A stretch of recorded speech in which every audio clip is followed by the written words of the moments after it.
There's a lot of confusing info out there about coronavirus right now. This is the worst information dissemination I've ever seen. It's crazy because things change every day and you don't know what's actually correct or what you should do. Trump tweets something and then some guy and his wife eat fish tank cleaner and die. It's nuts. My buddy said that instead of shutting down the economy for 2 weeks, let's shut down the news for 2 weeks. We'll all be a lot better. So I don't know why the information is so bad right now. I guess it's because nobody really knows anything. But Alex at MacroOps has been tracking everything and he has an update that we can go over so we know what's going on. So as usual, as we've been doing for weeks now, let's talk about the virus and markets. And before we get into it, explosive stocks checklist. Lots of volatility in the market right now, so this checklist could help you find stocks that benefit from that. You could ride them quick and jump out. Free checklist, link down below in the description and comments. So we got a macro ops report classic, and it starts out with a quote from Big Daddy Dalio. So he said, as for what he thinks, he believes that the health, economic, and market impact of the virus will be much greater than what most people are conveying. The profit losses for businesses are going to be in the trillions of dollars. So the government's trying to protect that, it's going to cost them a significant percentage of those trillions. And then on top of protecting the businesses, you got the individuals who are going to need protection too, and that cost is going to be a lot. And by the way, this quote is from a recent LinkedIn article that Dalio wrote. So fiscal policymakers, which are, the government, Congress that's constantly fighting, they're going to have to create massive amounts of spending with helicopter money. So that helicopter money is the $1,000 checks that everybody's supposed to get. But where is that money going to come from? Well, the government can't actually create money, right? Only central banks can create money. So instead, the government has to borrow that enormous amount of money. But this is a time when no one's lending because most people and companies are losing money. So they're not trying to give it out. And if no one's lending, then the actual interest rates will increase, right? Because it's supply and demand. So eventually, if you pay me enough money through a higher interest rate, yeah, okay, I'll give you this money. But if interest rates are higher, then it becomes more difficult for everybody, both businesses and people. It becomes devastating for everyone because that goes back to liquidity that we always talked about. Low interest rates, easy money, that's better for the economy. So if the government is doing all that, then the central bank has to respond because their job is to keep interest rates in check, right? So are they going to let interest rates rise like that? Or are they going to print a bunch of money to buy those bonds from the government? So if they have that choice, then as we've seen, the Fed is going to throw everything they have at it. So they got no choice but to print money and buy a bunch of government debt to hold those interest rates down. Because remember, if they're buying, bond prices go up, and when bond prices go up, interest rates go down. So that's how they control the interest rates through their buying. And they did the same thing in the war years. The whole point of the Federal Reserve and the central bank, it was created after the Great Depression to make sure that never happened again. They're supposed to control the economy, and this is how they do it. So like Alex says, while Dalio has become somewhat of a whipping boy on Twitter because of how bad the Pure Alpha Fund has done, he's absolutely right about what's happening right now. It's so funny watching the tide turn on Big Daddy Dalio. Even you guys in the comments, you kept quoting cash is trash, and then you were all dogging him on his returns. It's funny. I bet Dalio's just shocked like this. He had no idea that after being so loved on the internet, with everyone sharing your books, principles, yay, that same mob could just beat you down too and make fun of you. Shocking. Maybe he's regretting going on his principal tour. I know he's thinking but I'm Big Daddy, you guys need to listen. But kids are rebellious. Sometimes they'll treat you like a tiny daddy. Tiny dumb daddy. Tiny dumb daddy Dalio? Is that what it is now? I don't make the rules. You guys decide in the comments. But okay, let's look at what we know now about the virus. And again, this changes a lot, but this is what we think. And not just us. I mean, we're taking this information from other smart people that are way more well-versed in something like this. But right now, there's two practical options for tackling the virus, and neither of them are great. They both suck, really. The first is mitigation, and the second is suppression. So Imperial College published a paper explaining this. So the mitigation approach is focused on flattening the curve, which we constantly hear about. And you do that through targeted isolation of active cases and quarantining households. So it's a case-by-case basis. If you're sick, you're quarantined. But then suppression, that's where you do wide-scale shutdowns like what we're doing in the US right now. So no non-essential businesses functioning. You're forced to stay at home, and then all schools and universities are closed. So those are the two methods. So the first method, mitigation, is supposed to be a speed bump. And the whole point is that you try to slow down the spread just a little bit to buy the healthcare system time. Because as you've heard by now, hospitals can't handle so many people coming to the hospital at once. So you're trying to spread out the onslaught of severe cases. There's not enough ventilators, there's not even enough masks. So mitigation is a small scale effort to help slow it down, but suppression aims to stop the virus dead in its tracks. So according to this paper, if the virus was just left to spread, it would kill 2.2 million people in the US and 500,000 in Britain by the end of the summer. But using the mitigation strategy, which is a speed bump strategy, they think that the two countries would at best be able to cut those numbers in half. So still not great. And that doesn't even account for the higher fatality rate that would result from the healthcare system being overwhelmed. So you'll have coronavirus people dying, but also other people that couldn't get service from other ailments. So the speed bump mitigation strategy would be catastrophic, really. So even with the best speed bump strategy, we'd still end up with a surge of critical care patients 8 times larger than what the US or UK healthcare systems can handle. See, this chart shows it right here. This red line is the number of surge critical care bed capacity. So it's hospital capacity, basically. Now, if you do nothing, you're up here. You're this purple line. Too many sick people, not nearly enough beds. If you at least close schools and universities, which is right here, this green line, that number comes down. Still very high though. If you do case-by-case isolation, the speed bump, a little lower. If you make a little bigger speed bump,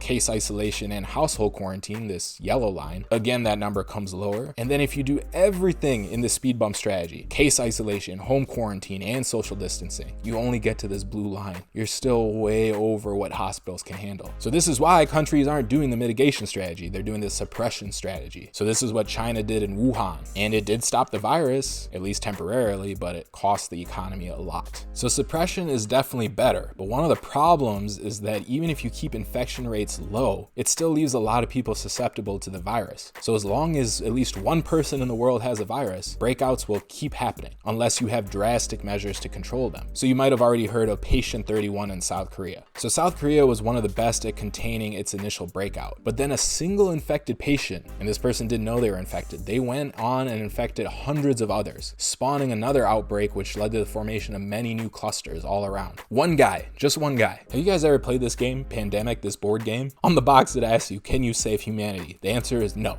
I cannot. This is a terrible game. Not fun at all because it's so stressful. Now these board game makers are like genius level nowadays. So somehow in this pandemic game, they have simulated what happens when you're trying to control a pandemic. And I bring this up now because if you've played this game, then you fully understand this patient 31 problem. Now the game is very difficult because what you're trying to do in the game, obviously, is control a pandemic. It's stressful because you're constantly fighting a losing battle. Every time you're about to find a cure and stop the pandemic, it breaks out again. You can see the board right here. It looks like this, and you play with these cards. And you see how all these little dots are connected? Well, this is why the game is so genius, because say if you have a breakout right here on this red dot, then all of a sudden you get new cases here, everywhere connected. And you only have so many resources and time to keep curing each one of these little spots, but then the breakouts just keep happening, and eventually you lose. Honestly, instead of a game, it should be used as an educational tool, because I wouldn't understand how bad things are with this coronavirus unless I played that game. I had to struggle and fail over and over again fighting this imaginary virus in that game to understand how bad it could be in the real world. So if you're interested in pulling your hair out, definitely check out that game. Okay, so what do you do then if you're trying suppression but there's a bunch of breakouts? Well, every time there is another breakout, you gotta ratchet up the suppression again. So every time admissions to ICUs begin to spike, you gotta enact extreme social distancing, which only relax when the admissions begin to fall again. So here's how it looks. The orange line is the admissions. Every time it spikes, you go extreme with the suppression, which is this blue line. Then as it comes back down below, you loosen it up a bit. And yeah, I know what you're thinking, which is the same thing that I'm thinking. This seems like it's never ending. The MIT Technology Review explains this process, and yeah,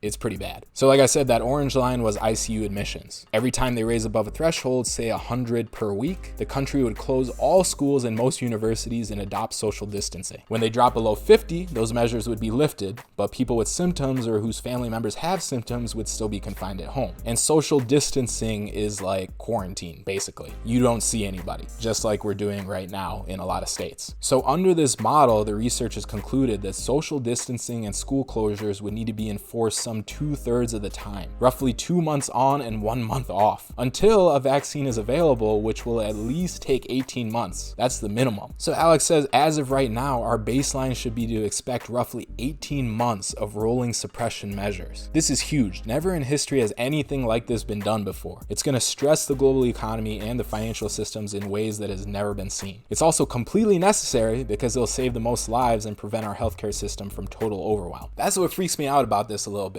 Well, a little bit more than, already. 18 months is a year and a half. Like me personally, because, I'm a market and trading financial god and I have complete control over my emotions, I'll be okay in quarantine. But not everyone in the country are like you and me, where we've been training with markets and working on our psychology. We can control ourselves. We have discipline. But I completely understand why people are breaking these rules and going out. It's not because they don't care about other people getting sick. Well, I mean, some of them, like the spring breakers, don't care at all. But I also understand people will be going crazy inside of their house, especially for that long of a period. I mean, there's already running jokes everywhere about how many divorces there's about to be. Men and women cannot be trapped together for that many hours a day. It's not either party's fault. It's just the hormones. They react badly. That's why you need the refresher period outside of the house, away from your spouse. That's the actual point of work in a society, not to, build an economy. It's just to keep the peace at home. I was in Detroit the other weekend going for a walk at Belle Isle, which is like this island with water all around it. And it was pretty cold outside. So what I saw is a bunch of people in their cars pulling up to the water and just sitting there like this. And it was so sad, but I know they're just trying to get away and just sit in peace in their car and look at something nice, like they're outside. Just get away from that wife or husband for a minute. And it's the same with kids. Not many people can handle being around their kids 24 hours a day. The ones that can handle it happen to be the same ones who went back on their no beating their kids rule. Desperate times call for desperate measures. I know white moms are just like, excuse me, Michael Henry Miller. You come here right now. What did you just say to me? That is not gonna fly anymore. Not in this house, mister. It is just like my good Indian friend Lakshmi told me. Discipline my kids. This is an Indian household now, Henry. Where's my stick? Henry is about to get it, just like Jasprinder has been getting it his whole life. Can you imagine trying to have a relationship during this? Girlfriends don't care that the world is ending. They only care about how bad you're failing as a boyfriend. They'll call you up on the phone like, hey, are you coming over tonight? No, I can't because of quarantine. Why? Because of quarantine? Do you even care about this relationship? I never see you. Well, we're in quarantine. Do you even love me? Do you even want a girlfriend? Why are you not here right now? Quarantine. My last boyfriend, Greg, he would see me every night. Maybe I should be calling him? Greg's in his house under quarantine. This is a really, really, really, really, really bad sign. I just don't think this relationship is going to work out over the long term. This isn't going to work out in the short term either. Why? All right, well, that's all of my subpar quarantine jokes that I have for today. I'll have some more later though, because looks like we got 18 months of this. 18 months. Good thing we got YouTube. So please stay strong out there and download this explosive stocks checklist, because I know you got time to read it now. There are definitely still opportunities in this market, and this will help you find them. Link down below in the description and comments. Make sure to do that. And also make sure to subscribe to this channel and hit that notification bell for email notifications when our future videos come out. I'm gonna keep making more videos because, I'm stuck here too. Subscribe so you can come hang out with me virtually. All right, I'll see you in the next one. Stay fallible out there. Bye.